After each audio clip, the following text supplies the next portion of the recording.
നമസ്കാരം, ഭാരത് ലൈവിലേക്ക് സ്വാഗതം. രാജ്യത്ത് കേന്ദ്ര സർക്കാർ പൗരത്വ ഭേദഗതി നിയമം നടപ്പിലാക്കി തുടങ്ങി. നിയമത്തിന്റെ അടിസ്ഥാനത്തിൽ അപേക്ഷ നൽകിയ 14 പേർക്ക് പൗരത്വം നൽകി കഴിഞ്ഞു. കേന്ദ്ര ആഭ്യന്തര സെക്രട്ടറി അജയ് ഭല്ലയാണ് പൗരത്വ സർട്ടിഫിക്കറ്റ് കൈമാറിയത്. തിരഞ്ഞെടുപ്പ് പൂർത്തിയാകും മുമ്പ് പൗരത്വ ഭേദഗതി നിയമം നടപ്പിലാക്കുമെന്ന് കേന്ദ്ര ആഭ്യന്തരമന്ത്രി അമിത് ഷാ നേരത്തെ അറിയിച്ചിരുന്നു. ഇതിനിടയിൽ നിയമത്തെ ചോദ്യം ചെയ്തുള്ള വിവിധ ഹർജികൾ സുപ്രീം കോടതിയുടെ പരിഗണനയിലാണ്. ഹർജികളിൽ സുപ്രീം കോടതി കേന്ദ്രത്തിന് നോട്ടീസ് അയച്ചെങ്കിലും സ്റ്റേ ചെയ്തിരുന്നില്ല. 2019 ഡിസംബറിലാണ് പൗരത്വ ഭേദഗതി നിയമം ലോക്സഭ പാസാക്കിയത്.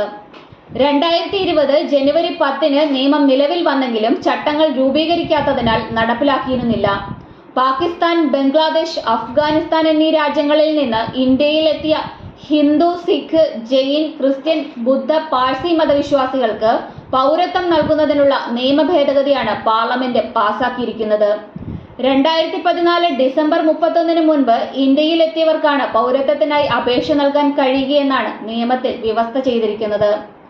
മാർച്ച് 11-നാണ് പൗരത്വ ഭേദഗതി നിയമം നടപ്പാക്കലിനുള്ള ചട്ടങ്ങൾ കേന്ദ്രം വിജ്ഞാപനം ചെയ്തത്.